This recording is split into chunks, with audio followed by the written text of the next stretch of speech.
Jain friends, welcome to my channel. आज के इस वीडियो में हम बात करेंगे all about discussion to prelims 2024, यानी कि 16 जून को प्रीलिम्स संपन्न हुआ 2024 का।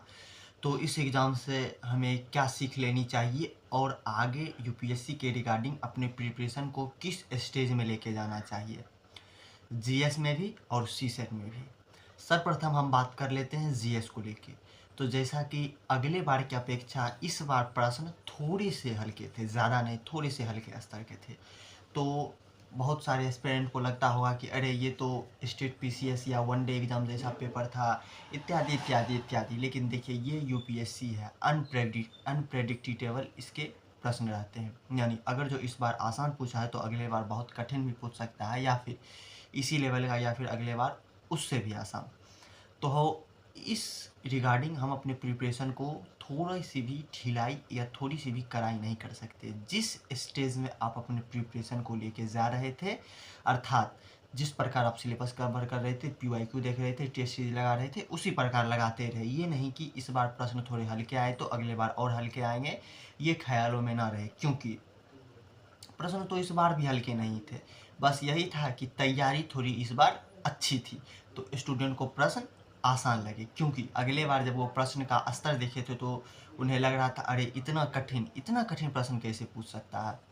तो उनकी फिर बहुत सारे शिक्षक बोले होंगे कि इतना कठिन पूछा है, आप ये नहीं उससे बोल सकते कि आसान पूछिए, तैयारी को और अच्छे कीजिए।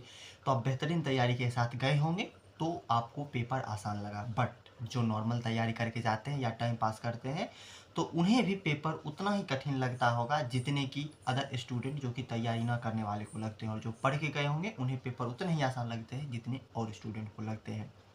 तो सीधा सा मतलब यही है कि प्रिपरेशन, चाहे पेपर आसान हो या मुश्किल हो, आपको तैयारी उसी स्टेज में करनी है जिस स्टेज में एक एस्पिरेंट को करना चाहिए।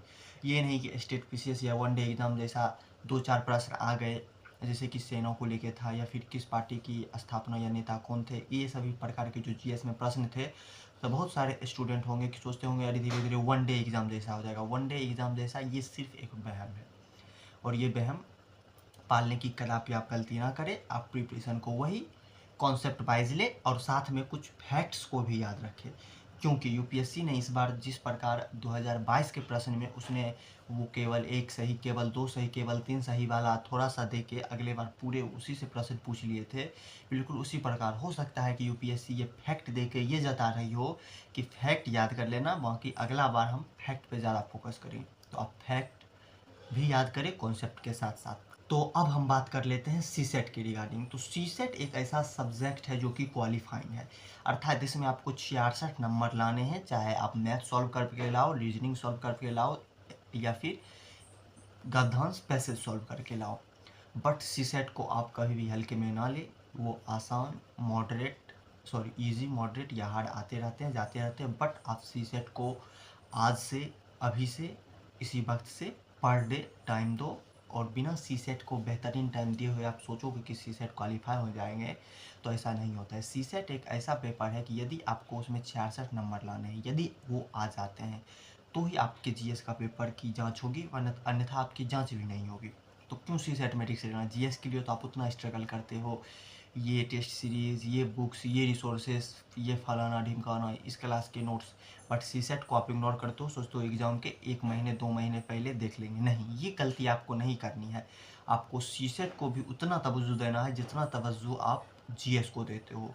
तो सीसेट के लिए भी आज से ही मेहनत करें। पर डे आप 1 घंटा समय निकाल सकते हो, आधा घंटा निकाल सकते हो, 40 मिनट निकाल सकते हो, जितना निकाल सकते हो उतना निकालें, बट सीसेट को भी समय दे।